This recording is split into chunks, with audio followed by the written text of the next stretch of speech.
Explain exactly what humanity taught you. She met his gaze without fear. They taught me that strength is not about who you can destroy. It is about who you choose to become. Victor watched the reaction ripple through the galleries. Alien delegates were leaning forward, no longer hostile but hungry. Hungry for the rest of the story. Humanity had captured the attention of the galaxy, and the Vampire King had just realized that he might have made a terrible mistake. Tribunal chamber filled to capacity when the session resumed. Word had spread through the station like wildfire.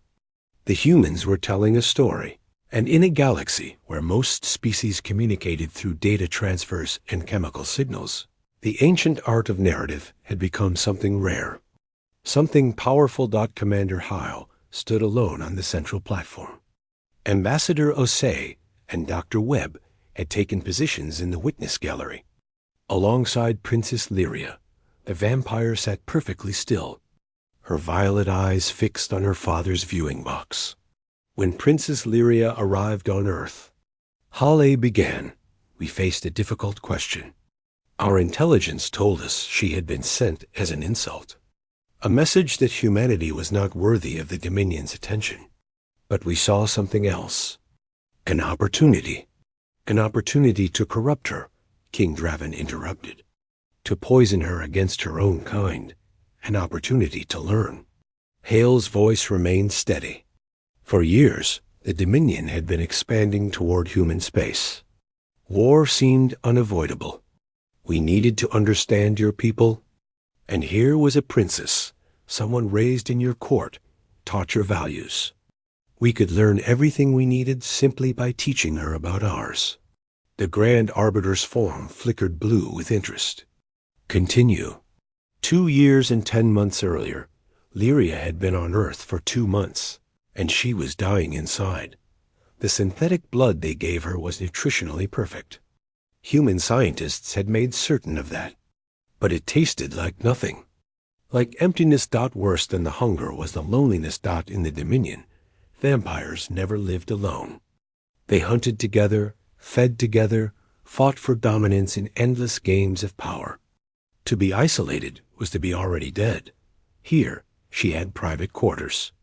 Guards who kept professional distance. Researchers who watched her through one-way glass. She was comfortable, respected, and utterly alone. Until Captain Eric Larson knocked on her door. He was tall, with weather-beaten skin and gray eyes that held more storms than the sky. His right arm was mechanical, a replacement for the limb he had lost fighting Dominion raiders in the outer colonies. He had every reason to hate her. Instead, he carried 2 chairs under his good arm. "Mind if I sit?" he asked. "I am assigned to watch your door. Gets boring out there." Lyria blinked. No one had spoken to her casually since she arrived. "You wish to keep me company?" "Why not? Unless you prefer being alone." He set up the chairs without waiting for permission. "Been reading your file. Says you are the 7th daughter of King Draven. Says you failed every combat test. Says your own brothers call you the Pale Shadow because you barely exist." He glanced at her. "That true?" The shame hit her like a physical blow. "You should not speak of such things." "Why not?" He dropped into one chair and gestured at the other. "Listen, Your Highness. I grew up in a mining colony. Got called worthless plenty of times before I proved otherwise. Figured maybe you could use someone who does not care about your royal title." Lyria stood frozen. This was wrong, inappropriate. Humans were prey, and prey did not offer comfort to predators. But she was so tired of being alone. She sat. Eric pulled out a deck of cards. "You know poker?"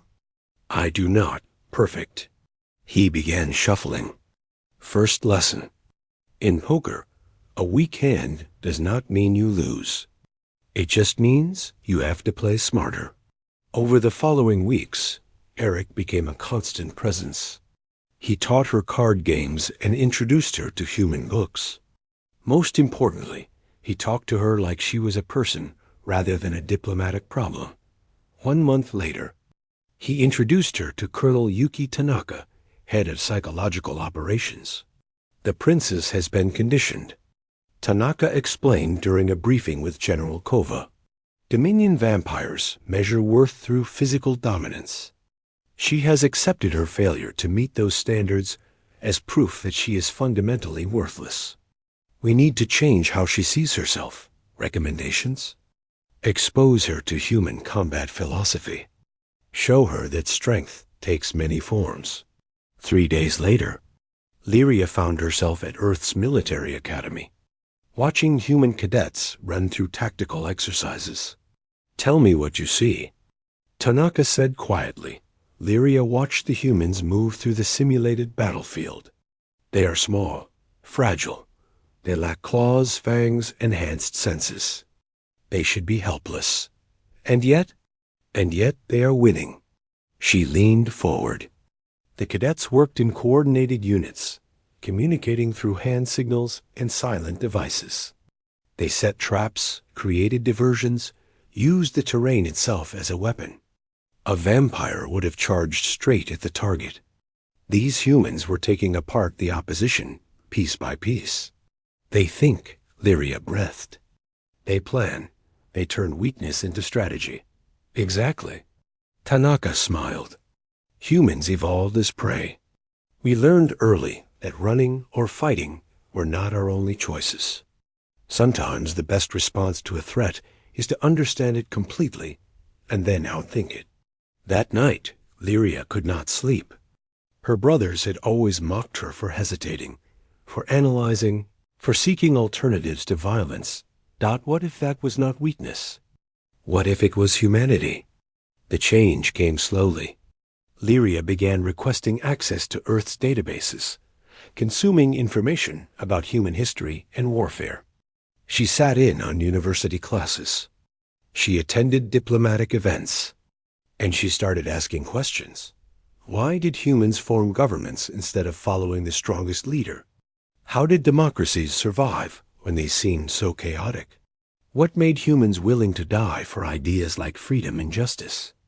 General Kova answered this last question during a late conversation in the observation lounge. Because we believe in something beyond ourselves, she said, staring at the stars. Dominion vampires live for power. Personal power. Individual supremacy. But humans live for ideas. For the people we love. For the future we will never see. That seems irrational. It is. Kova turned to face her. But it is also what makes us dangerous. You cannot defeat an idea by killing its believers. You cannot conquer a species that would rather die free than live in chains. She leaned forward. Your father rules through fear. What happens when his subjects stop being afraid? Lyria had no answer. But the question planted seeds that would later grow into rebellion. Back in the tribunal chamber, Commander Howell paused. The delegates hung on every word. These lessons were designed to turn the princess against her people. The Grand Arbiter asked. No, they were designed to show her that she had options. That strength comes in many forms. That connection is not weakness. Hale looked directly at King Draven. We did not turn her against you. We showed her who she could be and let her choose for herself. And she chose rebellion. Draven snarled. She chose freedom. Lyria rose from her seat in the gallery. Father, I spent centuries believing I was worthless because I could not kill without feeling. Humans showed me that empathy is not failure. It is power. The power to understand enemies, to predict their movements, to find the cracks in their armor. Her voice hardened. You taught me to be a weapon.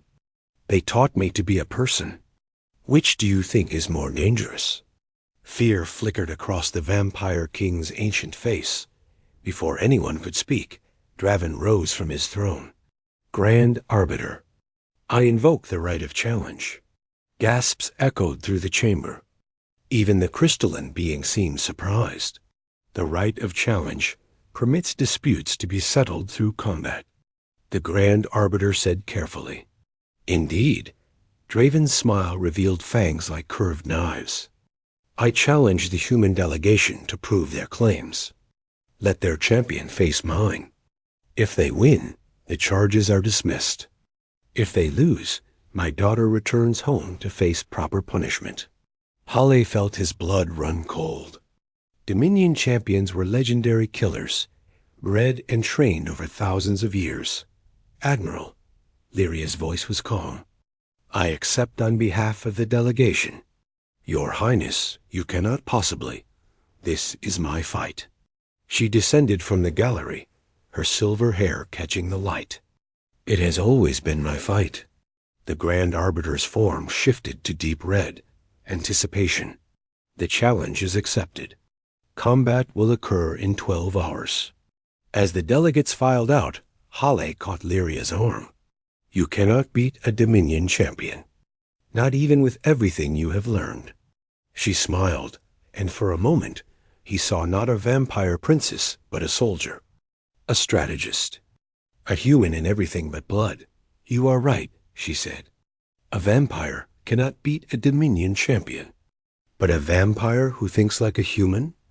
Her smile widened. Let us find out. The tribunal chamber had been transformed into an arena. The central platform expanded to 50 meters across, surrounded by shimmering force fields that crackled with deadly energy. The tiered galleries above buzzed with anticipation. Delegates who had never witnessed a rite of challenge fought for the best views. This was not just a trial anymore. This was theater, and the galaxy loved a good show. The massive doors of the Galactic Council chamber opened with a deep rumble that shook the floor beneath their feet. Commander Victor Heil stepped forward first, his military uniform crisp against the alien architecture that surrounded them. Behind him walked Ambassador Nadia Osei and Dr. Marcus Webb, humanity's best hope in the most dangerous courtroom in the universe. 7,000 alien representatives sat in circular tiers that rose toward a ceiling lost in shadow. Beings of crystal and flame, creatures of living metal, entities that existed as clouds of sentient gas. Every known species in the galaxy had sent their judges to watch humanity answer for its crimes. At the center of the chamber, a platform floated in empty air. The three humans stepped onto it, feeling the weight of 1,000,000 hostile eyes pressing down upon them. The Grand Arbiter descended from above. His body was made of pure light, shifting through colors that had no names in human language. When he spoke, his voice came from everywhere at once. The Terran delegation will answer for its actions. You stand accused of corrupting a member of the Eternal Dominion. You have turned a daughter of the Vampire Empire against her own blood. You have committed crimes against the natural order of the galaxy. Victor kept his face calm, though his heart hammered against his ribs. The Eternal Dominion controlled 40 star systems. Their vampire lords had ruled for thousands of years, drinking the blood of lesser species and crushing any who opposed them. And now, because of one princess, humanity faced extinction. A shadow moved in the viewing box, reserved for Dominion royalty. King Draven Valdris emerged, his ancient face carved from pale stone, his eyes burning like dying stars. He had lived for 8,000 years. He had destroyed civilizations that existed before humans learned to make fire. I sent my weakest daughter to your pathetic world as an insult, the Vampire King said. His voice carried through the chamber like poison. She could not hunt. She could not kill. She wept for her prey. She was worthless to me. He gripped the railing of his viewing box, and the metal groaned under his fingers. You were supposed to break her. Instead, you made her into a weapon. She has led rebellions against my authority. She has freed slaves from my feeding worlds. She has become everything I tried to crush out of her. His lips pulled back, revealing fangs that could tear through steel. I demand justice. Ambassador Osei stepped forward. Her dark eyes met the Vampire King's gaze without flinching. Your Majesty, with great respect, we did not make your daughter into anything. We simply showed her who she already was. The chamber erupted into chaos.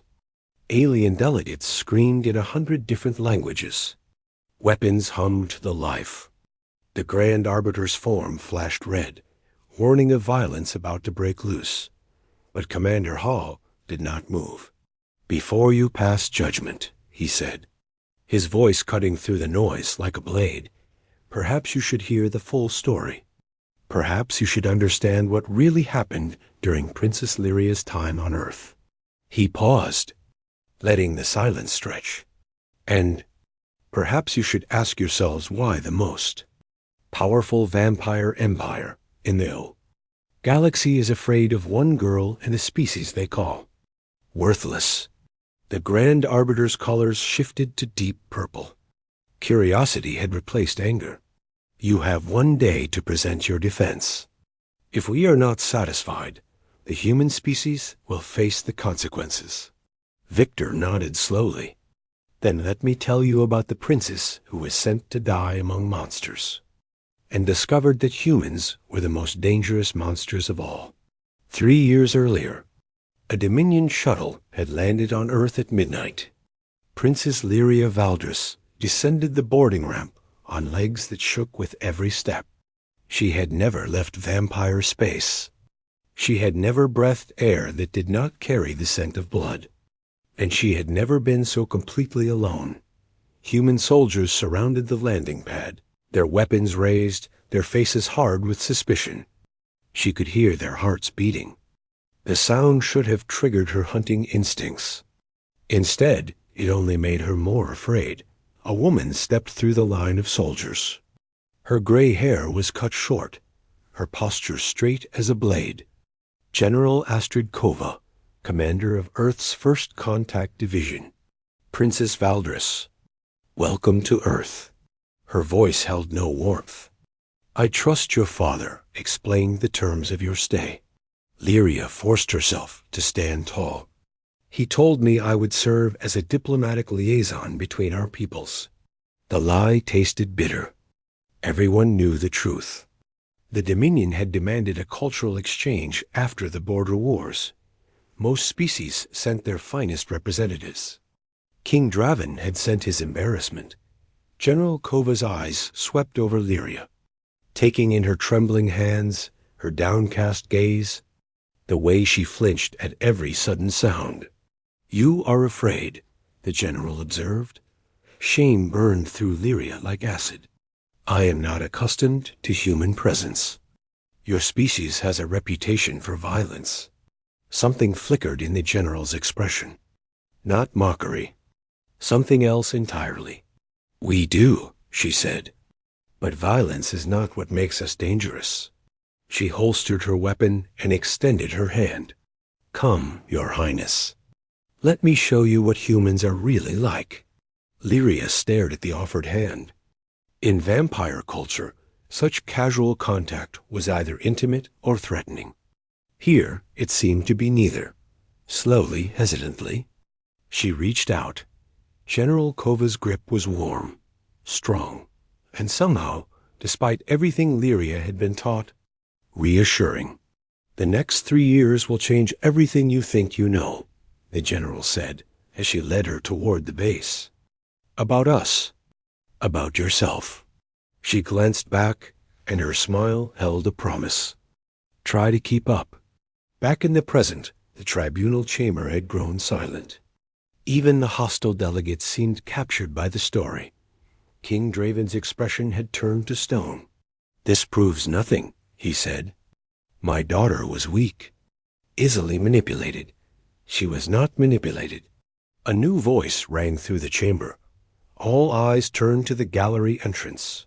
Princess Lyria Valdris stood in the doorway.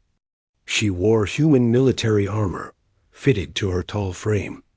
A plasma sword hung at her hip. Across her cheek, 3 parallel scars marked where her own brother had tried to kill her. She walked forward until she stood beside the human delegation. "I was not manipulated, Father. I was educated." For the first time in my existence, someone showed me that I had a choice. Her violet eyes blazed with a fire that had not existed 3 years ago. And I chose to be more than your disappointment. The Grand Arbiter's form shifted to gold, interest, anticipation. The tribunal will reconvene in 6 hours. We will hear the rest of this story. He turned his attention to Lyria. And you, princess, will in the Dominion viewing box. King Draven sat with the stillness of a predator waiting to strike. Around him, his court watched with hunger in their eyes. They had come to see blood. They would not be disappointed. Lyria stood at the arena's edge. General Kova and Captain Larson flanked her, their faces grim. Her tactical armor had been reinforced across vital points, but she had refused heavier protection. Mobility over defense, she had explained. I cannot match Dominion strength. I need to be faster, smarter, more adaptable. Human thinking, Eric had observed. Exactly. Now, as the moment approached, she felt the weight of 2 worlds pressing down on her. If she failed, the human delegation would be condemned. War would follow. Billions would die, Lyria. Eric's voice cut through her spiraling thoughts. Look at me, she turned. His gray eyes were steady, his jaw set with determination. Remember what I taught you about poker? Despite the fear coursing through her veins, she almost smiled. A weak hand does not mean you lose. It means you play smarter. He gripped her shoulder briefly. You are not weak. You never were. Go show them what happens when vampires learn to think. The arena's entry field shimmered, signaling the match's beginning. General Kova stepped forward.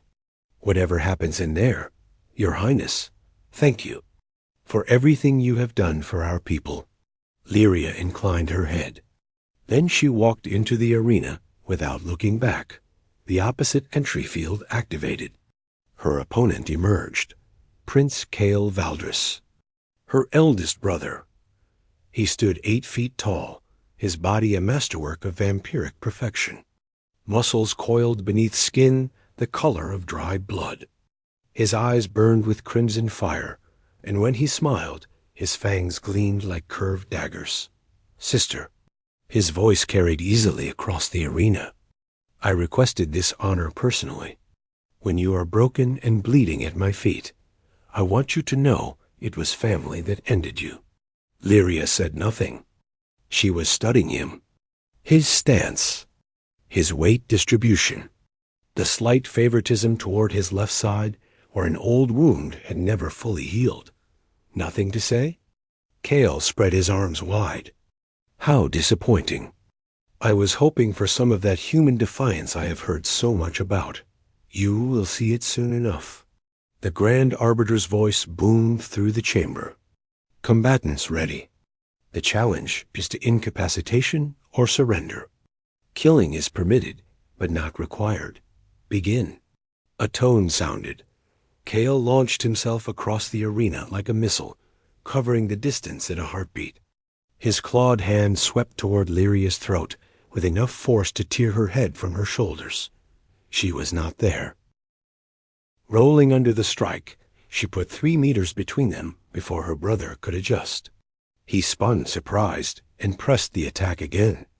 A series of blindingly fast slashes that would have reduced any normal opponent to bloody ribbons. Lyria dodged, ducked, deflected. She did not fight back. She simply refused to be hit. Stop running, coward. Kael snarled dot. She continued running dot in the galleries. Delegates murmured in confusion. Where was the clash? The violence? The spectacle they had come to see? But the human observers watched with growing understanding. Colonel Tanaka leaned toward Commander Hall. She is downloading him, she said quietly. Halle nodded. Learning his patterns. Finding his weaknesses. How long can she keep it up? Long enough, I hope. For 3 minutes, Lyria danced at the edge of death. Kael's attacks grew more frenzied, more desperate, and more predictable. He favored overhead strikes, He left his right side exposed after lunging. He paused for a fraction of a second before changing direction. She catalogued everything. Finally, Kale stopped. His chest heaved with unnecessary breath, a display of frustration rather than exhaustion. "You think you are clever," he growled, "running like prey. But I have hunted prey for 1,000 years, sister. I know every trick. Not every trick." Lyria's voice was calm. "You know vampire tricks. You know predator tactics. But you have never fought someone trained by humans." She drew her plasma blade. The weapon hummed to life. Not the elegant sword of Dominion champions, but a brutal military tool designed for maximum damage. "Let me show you what I have learned." Kale charged. This time, Lyria met him. The clash was devastating. Her blade carved a line of fire across Kale's arm as she sidestepped his rush. He roared, spinning with a backhand that she ducked by centimeters. Her counterstrike opened a gash across his ribs. "How?" He staggered back. "You cannot match my speed." "I do not need to match your speed." She circled, blade ready. "I just need to know where you will be." Understanding dawned in his crimson eyes, and with it, something like fear. "You have been watching me," he breathed. "This whole time, learning my movements. Humans call it tactical analysis." She smiled. "I call it hunting." He lunged again, but his confidence was shattered.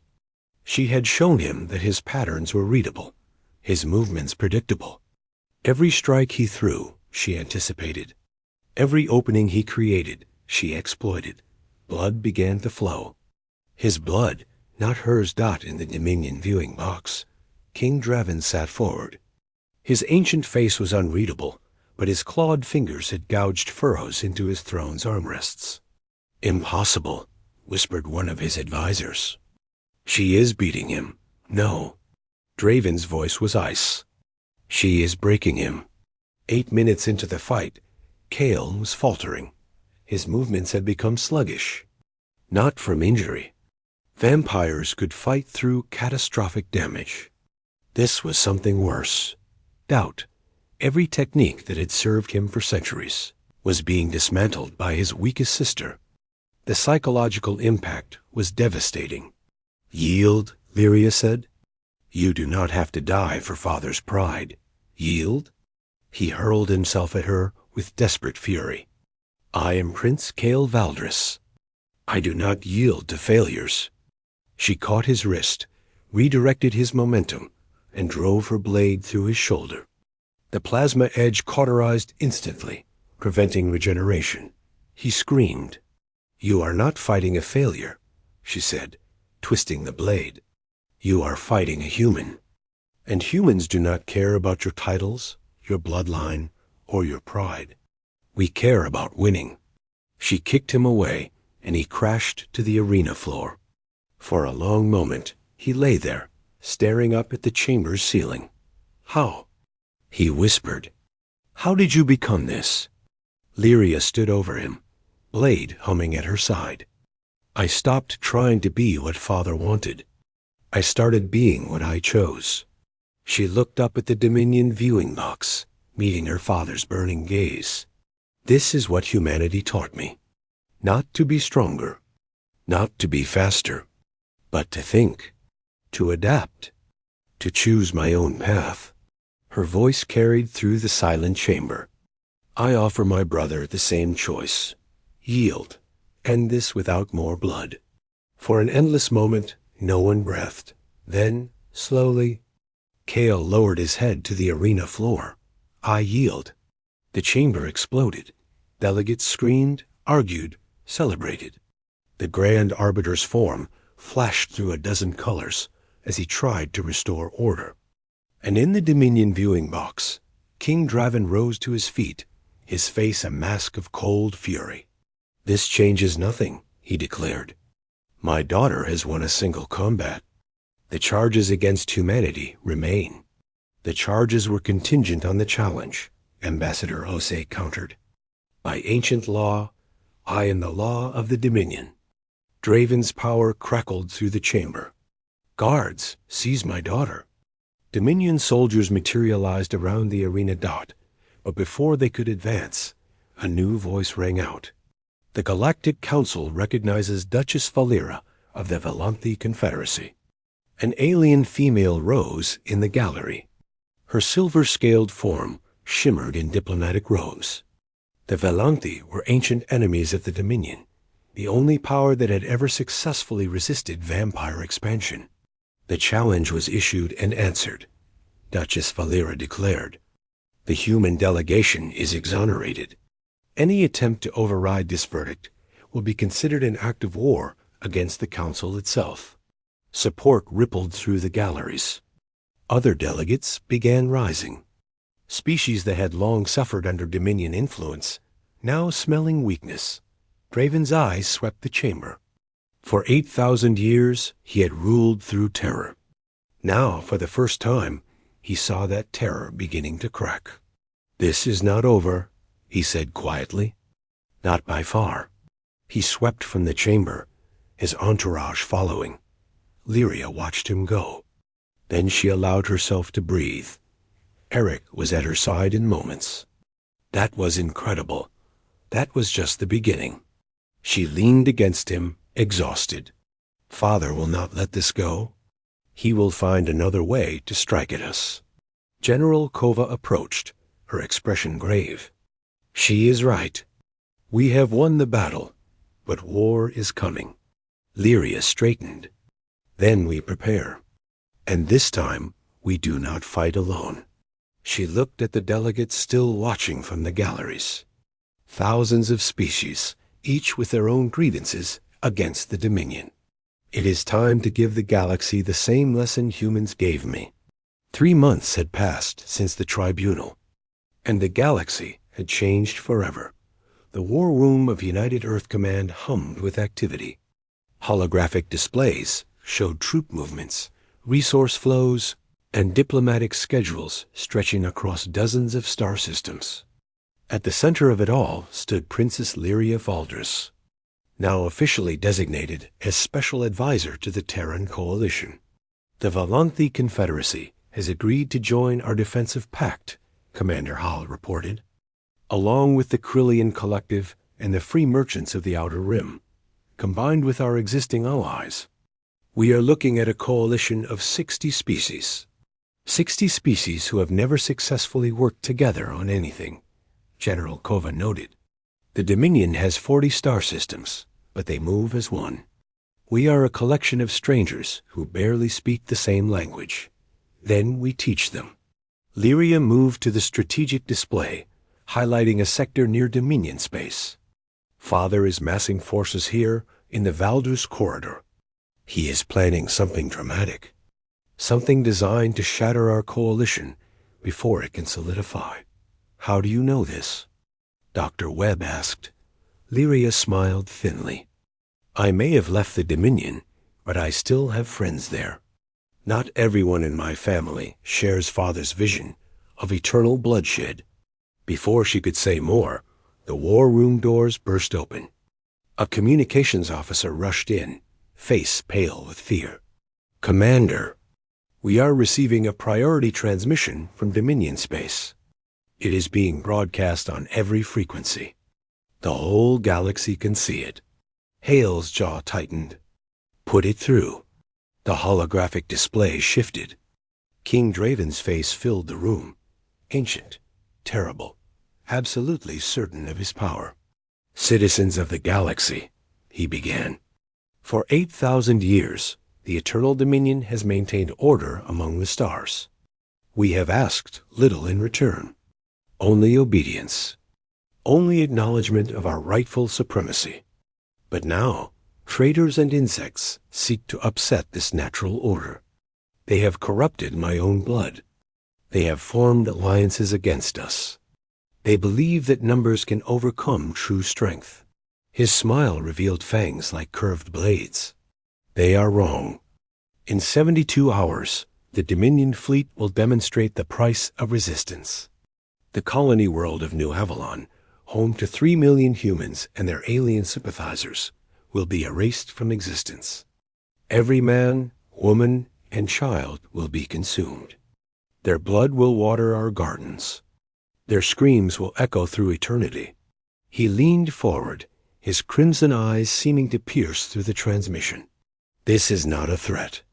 This is a promise. Any who stand with humanity will share their fate. Those who return to proper submission will be spared. The transmission ended. Silence gripped the war room. Then Lyria turned to face the gathered officers, her violet eyes blazing with determination. "He is scared," she said. "Father does not make public threats. He simply acts. This broadcast is theater, an attempt to terrify our coalition into breaking apart before we can organize." 3 million people, Holly said quietly. "We cannot ignore this. We will not." Lyria's voice hardened. "This is the moment. Everything we have built leads here. If we save New Avalon, if we stand against the Dominion and win, the galaxy will see that they can be beaten. Our coalition will hold, and my father's empire will begin to crumble." General Kova pulled up tactical displays. "The Dominion fleet is massive. We cannot match them in direct combat, and we do not try." Lyria began manipulating the hologram, sketching formations and movements. Humans did not survive by being stronger than their predators. They survived by being smarter, by setting traps, by working together, by turning their enemy's strength into weakness. She highlighted the Valdris corridor. Father's fleet will travel through here. Narrow space, limited maneuverability. If we position our forces correctly, we can create a kill zone. Not to destroy his ships, but to delay them. Buy time for New Avalon to evacuate. Evacuate 3 million people in 72 hours? Colonel Tanaka shook her head. That is impossible. Difficult. Perhaps unprecedented. But not impossible. Lyria looked around the room. If every allied species contributes transport ships, we can do this. They will not, Kova said flatly. Most of our allies are keeping their distance, waiting to see who wins. They will not risk their ships for human colonists. Then I will convince them otherwise. Lyria straightened. Let me speak to the coalition directly. Let me tell them what I learned from humanity. Let me show them why this moment matters. Halle studied her for a long moment. You are talking about exposing yourself. Your father has spies everywhere. The moment you appear publicly, he will target me. I know. Her smile was sharp as a blade. I am counting on it. 12 hours later, Lyria stood before a camera array in Earth's communications hub. The broadcast would reach every allied world, every neutral station, every corner of the galaxy, including the Eternal Dominion. My name is Lyria Valdris, she began. Some of you know me as a traitor, a corrupted princess, a puppet of human manipulation. My father has called me weak, worthless, a failure. For most of my existence, I believed him. She paused, letting the silence build. Then I spent 3 years among humans, and I learned something that changed everything. The camera moved closer, framing her pale face and violet eyes. I learned that strength is not about dominance. It is not about fear or violence or the ability to destroy. True strength is the courage to choose your own path, even when everyone tells you it is impossible. True strength is standing beside others, not above them. True strength is hope. She straightened her shoulders. King Draven believes he can terrify you into submission. He believes that by destroying one world, he can break the spirit of dozens. He believes that fear is stronger than hope. Her voice dropped to a fierce whisper. He is wrong. New Avalon is just the beginning. If the Dominion succeeds there, they will move to the next world and the next. They will pick off our coalition piece by piece, using terror to divide us. But if we stand together, if we prove that hope is stronger than fear, we can stop them. Not just at New Avalon. Forever. She leaned toward the camera. I am asking every species in this coalition to send ships. Not warships. Transports. Freighters. Anything that can carry refugees. I am asking you to help us save 3 million lives. Not because it is strategically advantageous, but because it is right. Because the moment we stop valuing life, we become no different from the monsters we are fighting. Her voice rose. My father taught me that the weak exist to serve the strong. Humanity taught me that we choose what we value. We choose who we become. We choose whether to cower in darkness or stand together in light. She smiled, and in that smile was everything she had been and everything she had become. I choose light. Will you join me? The broadcast ended. For a long moment, the communications hub was silent.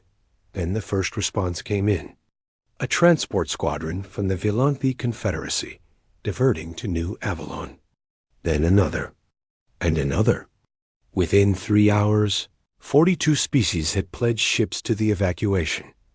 Halle found Lyria staring at the incoming tallies, tears streaming down her face. It is working, she whispered. They are actually coming. You gave them something to believe in.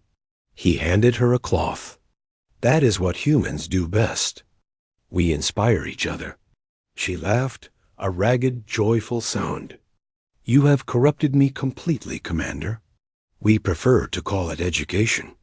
70 hours later, the Allied fleet assembled at the edge of the Valdus Corridor got. It was not an impressive force by Dominion standards. Barely 200 combat vessels, most of them outdated or underarmed. But behind them, over 1,000 transports waited, each one packed with evacuation personnel and emergency supplies.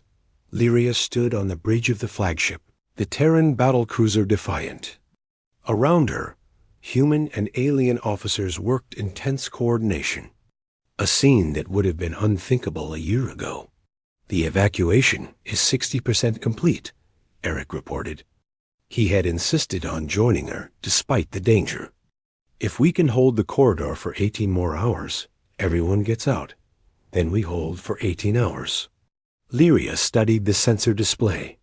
The Dominion fleet arrives in 6 minutes. Any chance your father will negotiate? None, she smiled grimly. But I am counting on him being predictable. The countdown reached 0. In a cascade of dimensional rifts, the Dominion fleet emerged. 3,000 warships. The largest concentration of vampire military power in centuries. And at their center, King Draven's personal dreadnought, the Crimson Throne. A communication request appeared. Halle glanced at Lyria, who nodded. DRVE and single quotes. His face filled the display. Daughter, he said, almost conversationally, you have exceeded my expectations. A coalition. An evacuation. A broadcast that has sparked unrest across my empire. All from my useless child? Almost proud father? Almost. His expression hardened. But pride does not change mathematics. You have 200 ships. I have 3,000. Your coalition is fragile. My empire is eternal. In 18 hours, New Avalon burns. You are wrong about one thing. Lyria stepped forward. You think you lost at the tribunal because I learned human combat techniques. But that is not why you lost. You lost because I learned human values. Empathy, cooperation, the willingness to stand together against tyranny. She looked out at the fleet behind her. This is what hope looks like. This is what humanity taught me. And this is why you will lose. Maybe not today. Maybe not this battle. But eventually. Because empires built on fear only last as long as the fear. And the galaxy is not afraid anymore.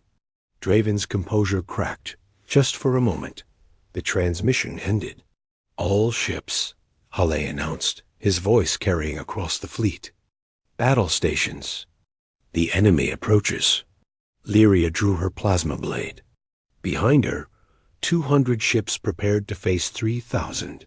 For New Avalon, she said quietly. For Earth. For everyone who has ever been told they were worthless. Eric moved to her side. Whatever happens, I know. She gripped his hand briefly. Whatever happens. The Dominion fleet advanced dot, and the Battle of the Valders Corridor began. For 12 hours, the universe burned. The Allied fleet fought like nothing the Dominion had ever encountered. Human tactical innovations combined with alien technologies in ways that should have been impossible. Velanthi shield generators synchronized with Terran weapon systems. Krillian swarm tactics protected transport convoys.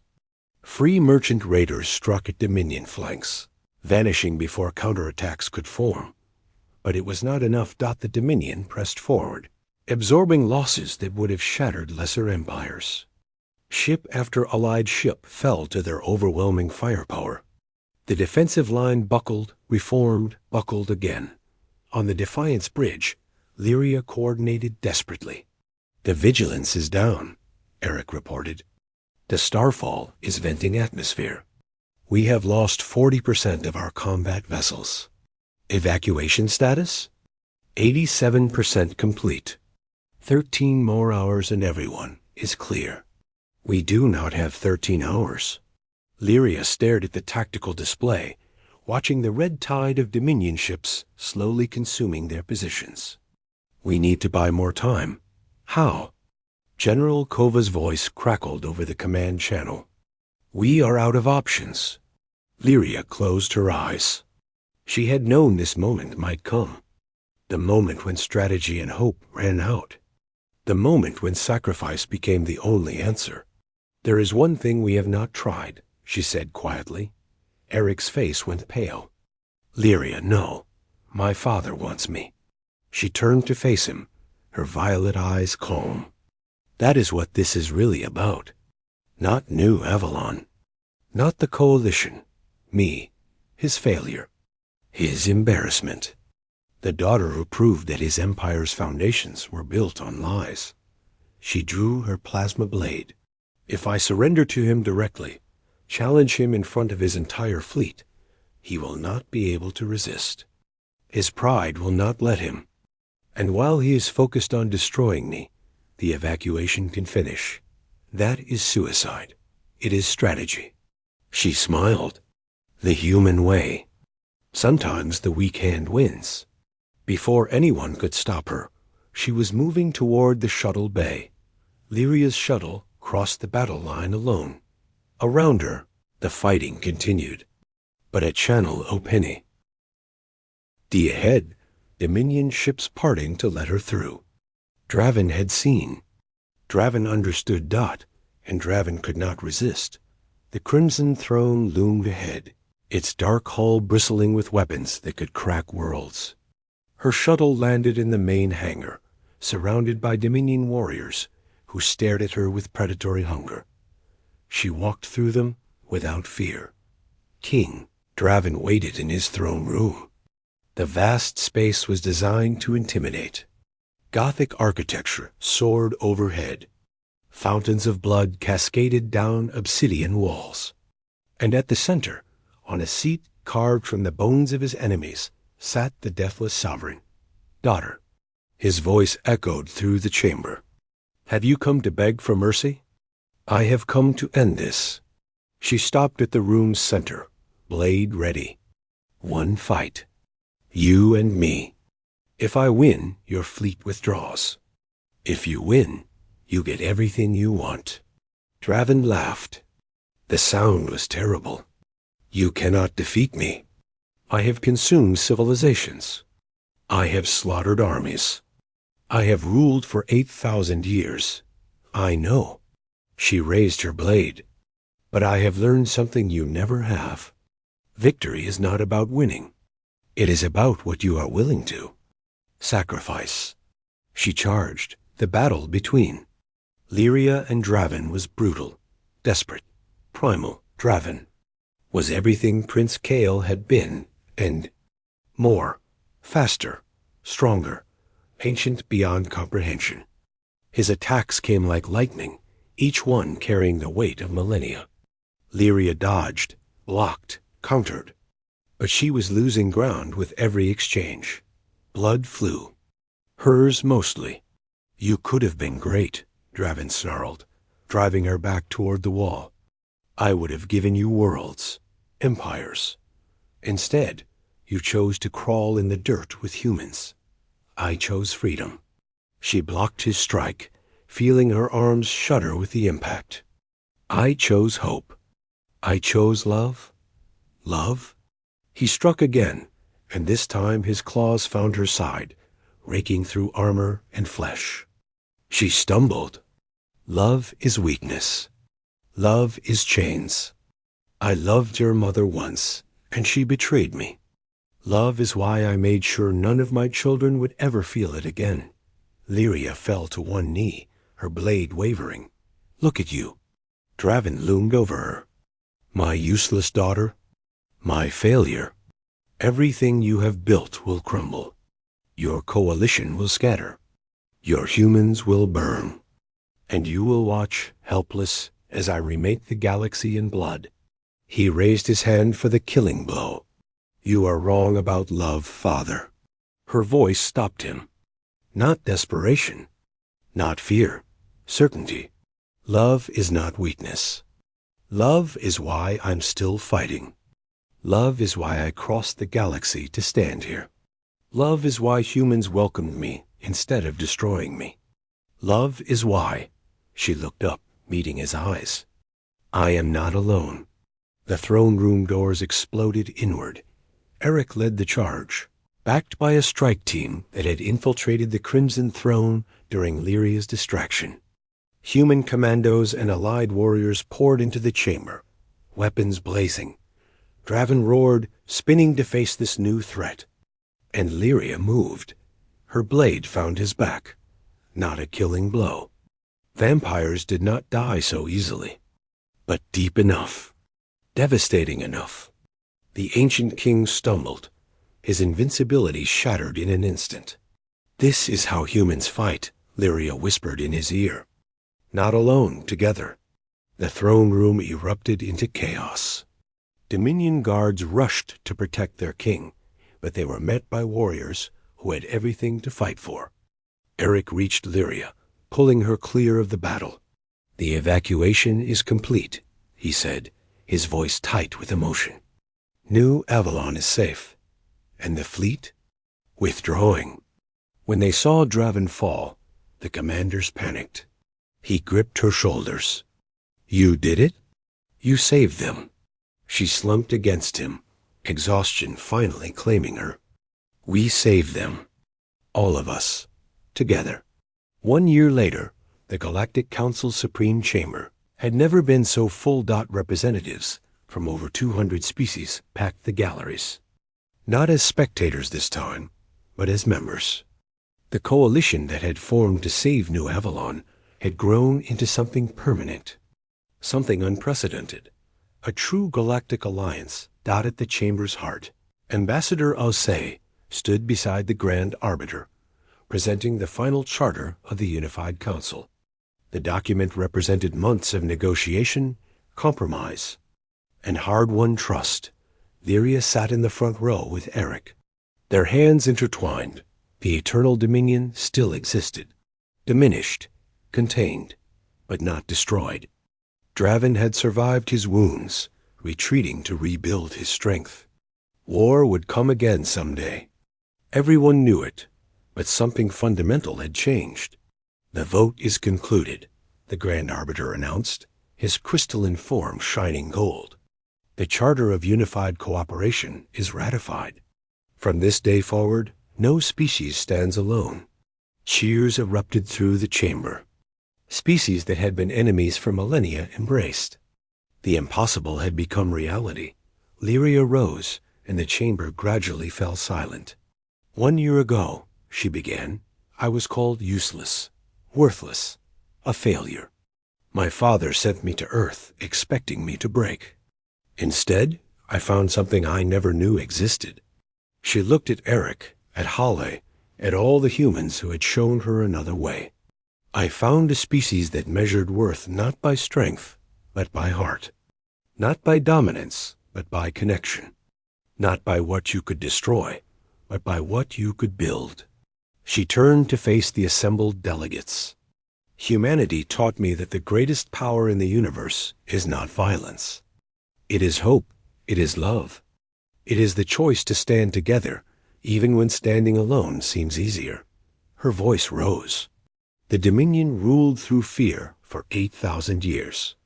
This council will endure through hope, through cooperation, through the belief that every species, every individual, has value. She smiled, and in that smile was everything she had been and everything she had become.